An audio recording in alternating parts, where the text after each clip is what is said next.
Scorpio, tara, cleanse natin yung iyong energy at space. This is for you. Cleanse natin mind, body, and soul. And kung meron kayong mga minor problems, physical problems, ayan,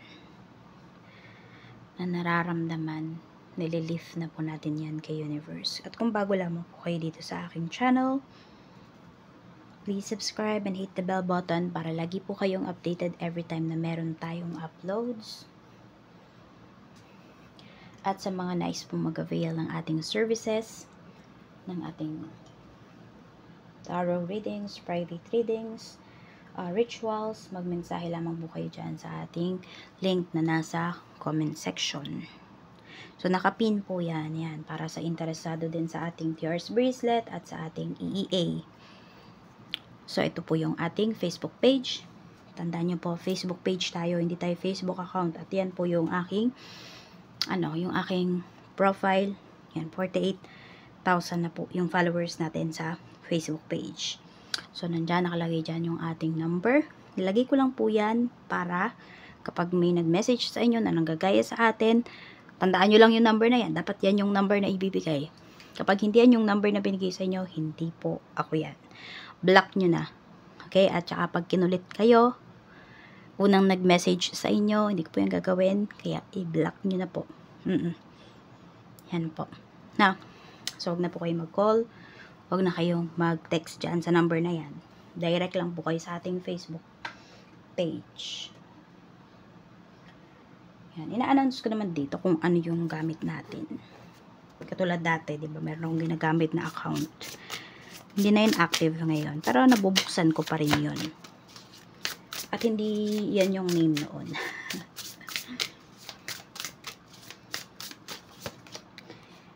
808, security. So, pwedeng ito na yung cravings ninyo no? Yung stability mo for your future, stability, security for a relationship. Yan na yung gusto mong maramdaman. Yan yung gusto mong maranasan. Pwede rin. May nakawan ba na nangyayari dyan sa lugar ninyo? Pwedeng napapakabit na yung iba sa inyo. Or goal ninyo na magpakabit ng CCTV.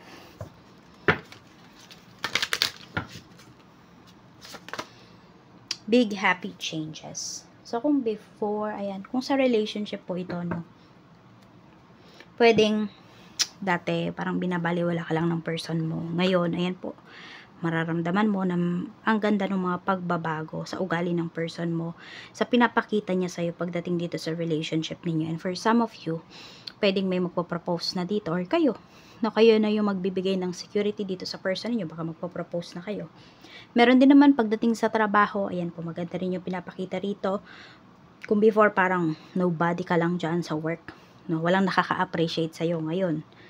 Ayan, even the guards, binabati ka na, ganyan. Basta parang nag-iba yung treatment sa'yo, mas gumanda.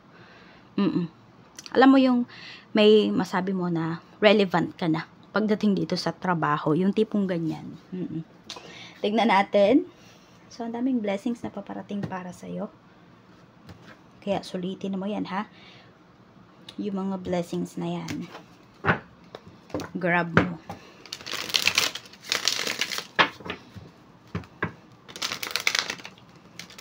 Scorpio. Let's see.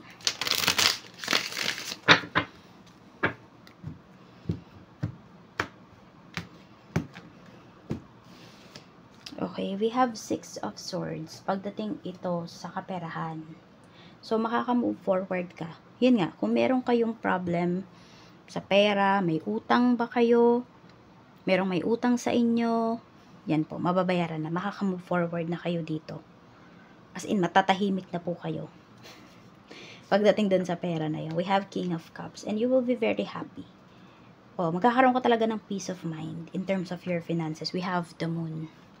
Okay, yung iba nga sa inyo, nafe-feel ko rito, parang alam mo yung, hindi mo alam kung saan mo gagastusin yung pera mo. Yung tipong ganun. Hindi dahil nagtitipid kayo. Oo.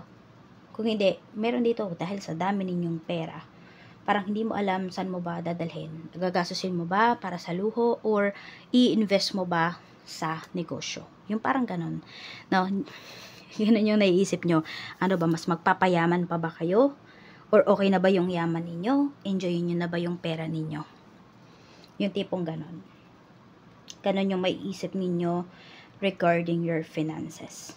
Ganon yung gagawin mo or hindi mo gagawin. Tingnan natin. Okay, sa career naman, sa trabaho, we have 7 of Pentacles. Marami sa inyo, matagal na kayo dito sa trabaho. We have the High Priestess.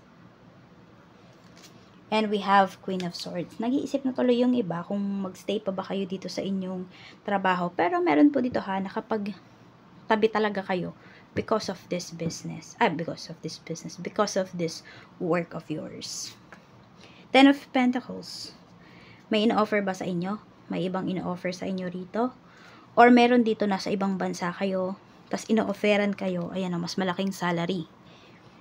Kaya lang, meron ba gusto nang mag for good? Kasi you think na enough na yung ipon mo, makakasurvive ka na kahit ilang taon. So, yung iba sa inyo yun. Kaya, pinag-iisipan nyo tong mabuti. Tingnan natin ha. Tama ba natanggihan mo yan? King of Swords. Meron ka bang asawa? Scorpio, kung meron kang asawa, kausapin mo, pag-usapan po ninyong dalawa. 5 of Swords. Sayang kasi. Oo, sayang. Pero kasi yung iba sa inyo nanghihinayang din kayo dito eh. Kasi yung iba po sa inyo, baka wala pa kayong anak. Tapos yun yung hinahabol po ninyo. So kung yun, yung hinahabol ninyo, at alam mo naman na financially ready ka na rito, emotionally and physically, go na. Tanggihan mo na to kung ano man yung ino-offer sa'yo. Pero, kung sa tingin mo, hindi pa enough yung ipon mo, yan. Or ikaw ba yung bumubuhay dito sa asawa mo? Then, tanggapin mo. Kaya lang, ito kasi may pinapakitang problema kapag tinanggap mo pa yan. Oo.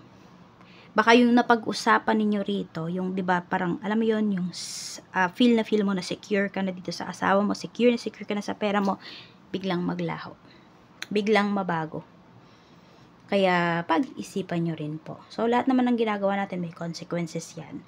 So yun lang, dapat ready tayo dun sa mga consequences na yon. Sa mga kapalit nung yung gagawin natin, nung pinipili po natin. Tignan natin sa love life naman, negosyo muna pala tayo. Page of Wands sa negosyo. Meron dito parang bago pa lang yung business nyo. We have the Chariot. Bagong business or bagong products. Alin sa dalawa yan, no? We have Ace of Cups. So, ang ganda po ng business niyo, nagbo-bloom talaga siya. Pwedeng, ayan, nararamdaman nyo na yung, yun nga, yung stability dito sa inyong negosyo. Kahit bago pa lang, ha. Yun lang, iwasan nyo lang daw, no, na maging, maging mayabang kaagad na. So, pwede namang magyabang pag tumagalan. Yan lang, sinasabi rito. And, matuto kang makisama talaga dun sa mga staffs mo, sa mga tao na nakapaligid dyan sa inyong business. So, pinapakita po dito, magsasucceed talaga kayo sa inyong business. May victory, may success na pinapakita po dito. So, sabi nga, grab nyo yung opportunity na yan. No, hindi naman laging dumarating yan sa business. So, kung ito, nararamdaman nyo na, grab nyo yung every opportunity. We have Temperance. Pagdating yan sa love life, let's see. Emotions. Like waves, in and out, crashing, unpredictable. So, may problem. May problem ba kayo ng person mo? Tingnan natin ha, let's see. Pero more on, nakikita ko dito may healing energy. So, kung, yun nga, merong nangyari talaga sa inyong relationship na hindi maganda, maring wino-workout nyo pa yun as of this time, no? Hanggang ngayon pala. Wino-workout nyo pa yung bagay na yun. So, hindi pa talaga totally nawawala, hindi pa naaalis yung kaisipan, yung negative thoughts ng person mo towards dito. Pwedeng sabihin natin, gusto niya mag-workout yung relationship ninyo, but medyo nawawalan siya ng tiwala. Tingnan natin, ha? We have the Magician. Yan. Pero nandun talaga yung energy na gusto niyang maayos, ha? We have the Sun. So, maayos naman po ito. Yun nga lang kailangan talaga. Kapag nag-forgive ka, kailangan mag-forget ka. Kasi kapag hindi mo nakalimutan, ayan, lagi mong naalala yung ginawa ng person mo, hindi ka makaka-forgive. Oo, ibig sabihin parang hindi talaga totally, no? Yung lesson, yun yung anuhin po ninyo, yung itabi, no? Itago nyo yung lesson na yon. Okay? Pero yung kung pagkakamali ng person mo, kung yun yung lagi naiisip mo, pag-isipan mo kung magstay ka pa dito sa relationship ninyo or hindi na. Kasi yun, wala kang peace of mind kapag ganyan. At saka yun, wala ka ng trust sa person mo. Yung trust talaga, i-earn niya yan. Matagal-tagal pa yan. Yun nga, may mga pag-aaway pa rin talaga. Pero kung napapagod na kayo sa ganyan na nangyayari, on and off, you know, yun. Kung pagod na kayo, then, pwede namang magpahinga. 'Di ba? Kung ayaw nyo talagang totally iwan ito. Ang lucky numbers nyo po ay red, orange, and white. Ang lucky number mo is 808. Yun. So, meron ngang cycle na dito. No? Pero, nasa sa inyo pa rin kung ano yung gusto nyong mangyari or ano ba yung gagawin ninyo towards dito sa connection sa relationship ninyo. Sabi nga, dyan sa mga gagawin mo, 'di ba, may mga consequences ngayon. And meron dito kung ano man yung gagawin mo na decision, it will be big and it will give you happy changes. A big transformation. Yan lamang po. Ingat ka always. More blessings to come.